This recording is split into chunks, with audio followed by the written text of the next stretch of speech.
Hello guys, स्वागत है आपका सिटीजन सी चैनल पर। और आज आप देखने वाले हो वैकेंसी के prequel vacancy 2 the first cut का ब्रेकडाउन, जो वैकेंसी के अगले साल ही रिलीज हो गया था। इसके डायरेक्टर अलग हैं एरिक बॉस, पर राइटर सेम है मार्क एल स्मिथ। इसमें आप देखोगे कि ये मोटेल वाला पूरा बिजनेस शुरू कैसे हुआ था। और अगर आपने फर्स्ट पार्ट नहीं देखा तो पहले वो वाली वीडियो देख लो, उसके बाद ही इसे कंटिन्यू करना। तो चलिए अब ज्यादा देर ना करते हुए जल्दी से ब्रेकडाउन स्टार्ट करते हैं।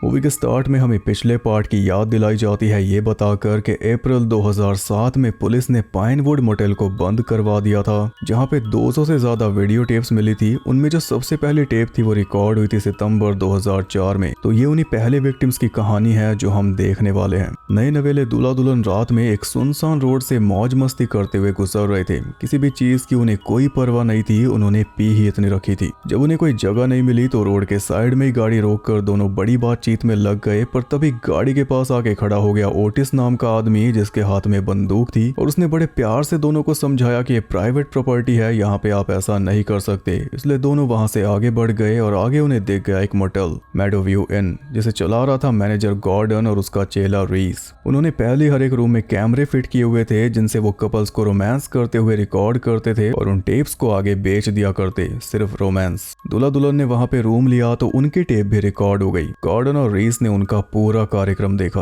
बीच बीच में लाइट जा रही थी क्योंकि वायरिंग में कुछ दिक्कत थी, लेकिन और कोई ऐसी डरने वाली बात नहीं थी जैसी पिछले पार्ट में थी। पूरा प्रोग्राम निपटाकर वो दोनों वहां से निकल गए और उनके जाते ही वहां पे आ गया स्मिथ नाम का आदमी अपने साथ एक लड़की लेकर। पिछले पार्ट में रैकेट चलाने वाले 3 लोग थे, मैनेजर, मेसन, मैकेनिक और एक तीसरा। ये वही तीसरा आदमी है स्मिथ। एक रूम लेकर वो लड़की को अंदर ले गया, जहाँ पे पहले उसने बेड को पॉलिथीन से कवर कर दिया। फिर उस पे लड़की को लेटाकर बड़ी बेरहमी से उसका खून कर डाला। और ये सब अपनी आंखों के सामने होता हुआ देखकर गॉर्डन और रीस दोनों ही सुन हो चुके थे। रैंडमली उन्होंने एक खून रिकॉर्ड कर लिया। लड़की को खत्म करने के बाद स्मिथ ने उसे उसी पॉलिथीन में पैक कर दिया, कपड़े वगैरह सब चीज के साथ। फिर चुपचाप कपड़े बदल के वहां से निकलने की सोच रहा था, पर उन दोनों ने उसे बेहोश करके कैद कर लिया। कुछ देर बाद उनके पास वो ट्रक ड्राइवर आ गया जो उनके टेप्स को ले जाके आगे बेचता है। पर वो कह रहा था कि अब सेल बहुत कम हो चुकी है क्योंकि ऐसी वीडियोस अब कोई नहीं देखता, ये आम हो चुकी हैं, लोगों को चाहिए कुछ अलग। तब गॉर्डन ने उसे दिखाई वो खून वाली टेप, जिसे देखकर उसकी आंखें खुली रह गई। वो दोनों उसे स्मिथ के पास लेकर गए तो स्मिथ उनके सामने चालाक बन रहा था। तब उन्होंने स्मिथ को बताया कि तेरा पूरा कारनामा रिकॉर्ड हो चुका है, अब झूठ बोल के कोई फायदा नहीं। तीनों सलाह करने लगे कि स्मिथ के साथ क्या किया जाए। ड्राइवर बोला पुलिस को बुला नहीं सकते क्योंकि फिर ये जो वीडियो वाला रैकेट है ये भी एक्सपोज हो जाएगा। रीस कह रहा था कि इसे भी ठिकाने लगा देते हैं, पर गॉर्डन बोला कि पुलिस को बुलाना ही होगा। तो स्मिथ ने उन्हें सलाह दी कि मुझे खोल दो तो मैं तुम्हारे बहुत काम आ सकता हूँ। ये जो तुमने यहाँ पे सेटअप तैयार किया हुआ है, इसके जरिए हम बहुत पैसा बना सकते हैं। रोमांस का जमाना गया, अब लोग ब्रूटल चीजें देखना पसंद करते हैं, साथ मिलकर काम करेंगे, खूब पैसा कमाएंगे। ड्राइवर बोला कि बात तो ये सही कह रहा है, इन वीडियोस की बहुत डिमांड है। स्मिथ ने साफ बोल दिया कि सारी मेहनत मैं करूंगा, इसलिए मुझे आधा हिस्सा चाहिए। मंजूर है तो हाथ खोल दो, वरना मुझे भी इस लड़की के साथ रैप कर दो, मुझे कोई फर्क नहीं पड़ता। काफी सलाह करने के बाद गॉर्डन ने उसका ऑफर एक्सेप्ट कर लिया, एक शर्त पे कि ऑर्डर्स मेरे चलेंगे, तुम मेरे नीचे काम करेगा और अगर तूने कोई गड़बड़ की या हमें ही निपटाने की कोशिश की तो ड्राइवर तेरी टेप पुलिस तक पहुंचा देगा। बड़ी हल्की धमकी थी, पर इससे डील डन हो गई। ये सौदा पूरा होते ही गॉर्डन ने लड़की की बॉडी को ठिकाने लगाया। फिर कुछ दिन मोटेल ऑफ रख के कैमरा वगैरह और अच्छे से सेट कर दिए, बढ़िया माइक भी सेटअप कर दिए ताकि आवाजें भी ठीक से रिकॉर्ड हो।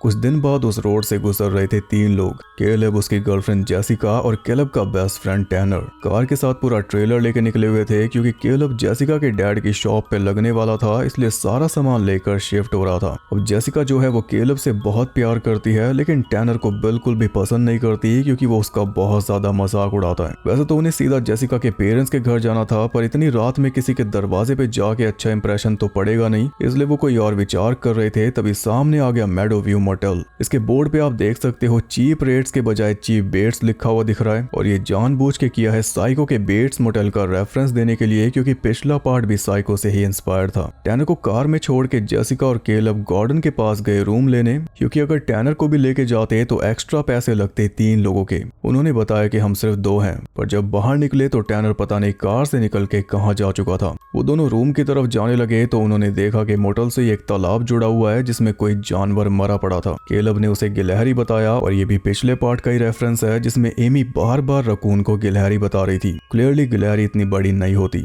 वो दोनों रूम में पहुंचे तो उन्हें पता चला कि वहां पे नेटवर्क नहीं था, इसलिए लाइट बंद करके दोनों रोमांस में लग गए। पर उन्हें ये नहीं पता था कि स्मिथ और रीस उन्हें बाहर से देख रहे थे। एकदम से दरवाजा नॉक होने लगा, लेकिन जब केलब ने बाहर झांक के देखा तो बाहर कोई नहीं था। तभी साथ वाले रूम का जो दरवाजा जुड़ा हुआ था उस पे बैशिंग होने लगी। कोई उस दरवाजे को खोल रहा था तो केलब ने जल्दी से दरवाजा बंद करके उसका हाथ भींच दिया, पर वो निकला टैनर, जो उस रूम की विंडो से अंदर घुसा था। इधर रीस ने जाके गॉर्डन को बताया कि वो 3 लोग हैं, जो कि गॉर्डन भी कैमरा पे देख चुका था। रीस बोला कि हम अंदर जाने वाले थे, तभी ये तीसरा बंदा अंदर घुस गया। गॉर्डन बोला कि आज थोड़ा शांत रहो और स्मिथ को भी समझा दो कि अभी कुछ नहीं करना। जेसिका बाथरूम में नहाने गई थी और स्मिथ उसे बाहर खड़ा होकर घूर रहा था। उसने जेसिका पे अपनी नजर जमा ली थी, इसलिए जब रीस उसे समझाने आया कि आज कुछ नहीं करना, बॉस का ऑर्डर है, तब भी स्मिथ ने उसकी बात नहीं सुनी। उसी टाइम वहां पे एक ओल्ड कपल आ गया रूम लेने, पर गॉर्डन पहले ही घबराया हुआ था, इसलिए उसने उन्हें मना कर दिया कि अभी यहाँ पे मरम्मत का काम चल रहा है। वो बोला कि थोड़ी दूरी पर एक और मोटल है, आप वहाँ चले जाओ, चाहो तो मैं फोन करके आपके लिए रूम पता कर लेता हूँ। वो आदमी को अंदर ले गया और तभी स्मिथ पहुंच गया कार के पास उस ओल्ड लेडी के साथ कुछ करने। गॉर्डन ने उसे देख लिया था और गॉर्डन समझ चुका था कि ये सन की जरूर कुछ ना कुछ गलत करके हमें फंसवाएगा, इसलिए गॉर्डन जल्दी जल्दी बटन दबा के बाहर नो वाले साइन को बार बार ऑन ऑफ करने लगा और उसे ही देख के स्मिथ रुका, वरना बहुत बड़ा सीन हो जाता।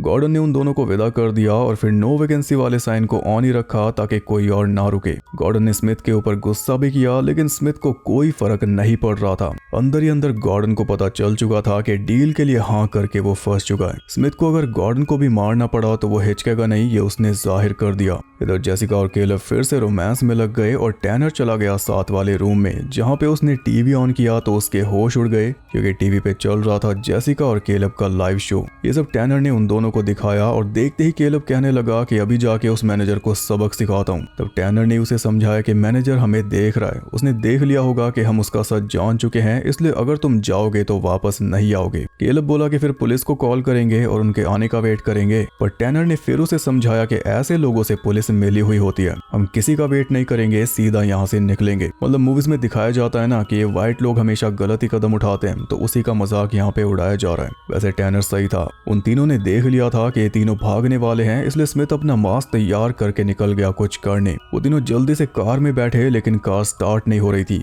यहाँ पे टैनर ने साइको का एक और रेफरेंस दे दिया नॉर्मन बेट्स का नाम लेकर। वो सोच रहे थे कि क्या किया जाए, तभी स्मिथ और रीस ने 2 ट्रक लाकर उनकी कार के आगे लगा दिए। गॉर्डन आ गया कैमरा लेकर और उन्हें रिकॉर्ड करने लगा। रीस ने कार पे गोलियां चलानी शुरू कर दी थी ताकि वो तीनों भागे, और हुआ भी ऐसा ही। तीनों भागे और वापस रूम में जाके बंद हो गए, जहाँ पे उन्हें ठीक से रिकॉर्ड किया जाएगा। जेसिका और केलब सोचने में बहुत टाइम लगा रहे थे, जबकि टैनर बोल रहा था कि अब भी टाइम है, यहाँ से भाग लो। वो साथ वाले रूम की उसी विंडो से भागने लगे जिससे टैनर अंदर घुसा था। टैनर और जेसिका तो बाहर निकल गए, लेकिन केलब पकड़ा गया। केलब उन्हें भागने के लिए कह रहा था, पर वो केलब के बिना जाने के लिए तैयार नहीं थे। तो देखते ही देखते स्मिथ ने केलब को स्टैब करना शुरू कर दिया और उन दोनों के सामने स्टैब कर करके केलब को मार डाला। तब उन दोनों को भागना ही पड़ा, क्योंकि स्मिथ और रीस उन दोनों के पीछे लग चुके थे कैमरे लेकर। रीस ने टैनर को दबोच लिया, तब जेसिका ने रीस पे अटैक करके टैनर को बचाया और दोनों वहां से भाग निकले। भागते हुए एक घर तक पहुंचे जिसमें रह रहा था ओटिस, वही आदमी जिसे हमने स्टार्टिंग में देखा था उन दूल्हा दुल्हन को भगाते हुए। साथ में थी ओटिस की वाइफ डोरिस।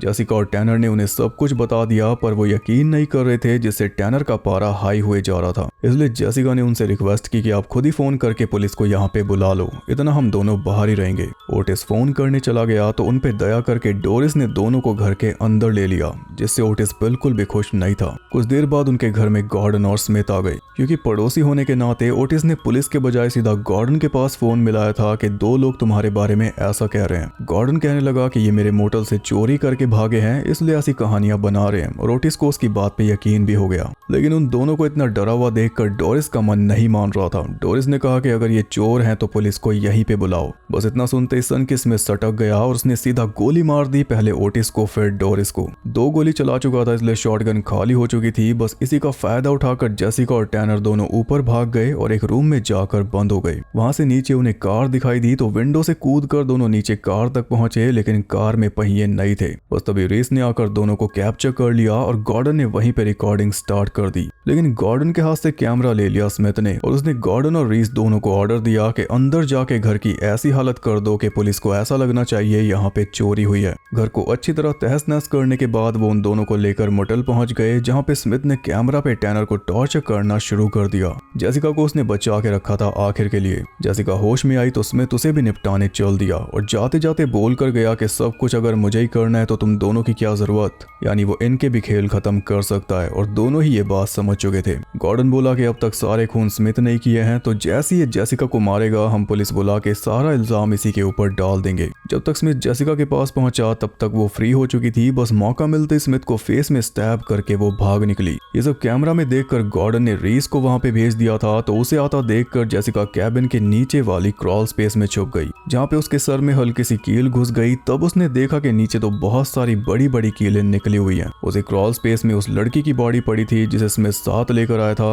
वहीं पे थी कैलेब की बॉडी और साथ में पड़ा था टैनर, जिसकी अब भी सांसें चल रही थी। नीचे से आवाज सुनकर रीस भी अंदर आ गया और आते ही टैनर को खत्म करने लगा। इस बीच जेसिका छुपी हुई थी कैलेब की बॉडी के नीचे। उसने रीस को धक्का मार के ऐसा उछाला कि बाहर निकली हुई कीलें रीस के सर में घुस गई और वो वहीं पे मारा गया। तब तक टैनर भी दम तोड़ चुका था, इसलिए जेसिका को सिर्फ अपनी जान बचानी थी। उसने रीस की बंदूक उठाई जिसमें सिर्फ एक ही गोली थी और गॉर्डन वही पास में ही था, तो उसने जेसिका की एक झलक देख ली। जेसिका जाके छुप गई थी तालाब में। जैसे ही गॉर्डन उसके पीछे तालाब तक पहुंचा उसने गोली चला के गॉर्डन को भी ढेर कर दिया। गोली की आवाज सुन के स्मिथ वहां पर पहुंचा, पर तब तक जेसिका अपने ट्रेलर में छुप गई थी और ये बात स्मिथ भी समझ चुका था उसके गीले पैरों के निशान देखकर। स्मिथ ने ऐसा दिखाया जैसे वो ट्रक लेकर जा रहा था, पर खड़ा था वो बाहर ही। जेसिका ने जैसे दरवाजा खोला वो उसके ऊपर टूट पड़ा, लेकिन ट्रेलर में बहुत सारा काम का सामान था जिसका जेसिका ने बहुत अच्छे से यूज किया। पहले स्मिथ के ऊपर तेल डाल दिया और फिर उसे आग लगा दी, जिसके चलते स्मिथ तड़प तड़प के जिंदा ही जलते हुए भाग गया। साथ ही साथ जेसिका भी भाग के रोड तक पहुंची, जहां पे कार से लिफ्ट लेकर पहुंची पुलिस स्टेशन, फिर वापस मोटेल पर पहुंची पुलिस के साथ। पर तब तक सारे कैमरास और सारी बॉडीज वहां से गायब हो चुकी थी। सब कुछ लेकर स्मिथ फरार हो चुका था, जिसने आग बुझा ली थी तालाब में कूदकर। अब वो पहुंच चुका था पाइनवुड मोटेल में,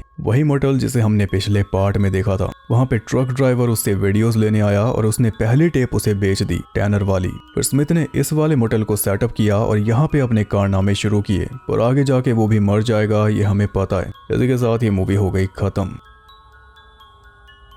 तो इसे हम एक अच्छा प्रीक्वल कह सकते हैं, क्योंकि इसने अच्छे से पूरा बैकग्राउंड सेटअप कर दिया कि शुरुआत किसी और तरह की वीडियोस से हुई थी और किन्हीं और लोगों से हुई थी। बल्कि जो आदमी फर्स्ट पार्ट में नोबडी था, इसमें उसे मेन बना के दिखाया, तो ये भी सही दिमाग लगाया, वो भी बहुत कम टाइम में। 1 साल के अंदर तो मूवी बना के रिलीज कर दी थी, सिर्फ 19 दिनों में शूट करके। टेंशन और थ्रिल इसमें भी बहुत है, लेकिन फर्स्ट पार्ट से कम। और इसके बाद कोई मूवी आई नहीं, इसलिए फ्रेंचाइज भी नहीं बन पाई। पर जो भी है बहुत अच्छी है। क्या पता आगे फ्यूचर में इसका कुछ आ जाए। इसमें स्मिथ को सेम एक्टर ने ही प्ले किया है जिसने फर्स्ट पार्ट में किया था, स्कॉट एंडरसन, और वही इकलौते एक्टर हैं जो दोनों मूवीज में नजर आए। वैसे फ्रैंक वेली को भी दोबारा मेसन का रोल ऑफर किया गया था, जिसके लिए वो वापस आना चाहते थे, लेकिन पैसे उन्हें कम लग रहे थे, इसलिए आए नहीं। वैसे भी फर्स्ट पार्ट के मुकाबले इसका बजट बहुत ज्यादा कम था, सिर्फ $3 मिलियन।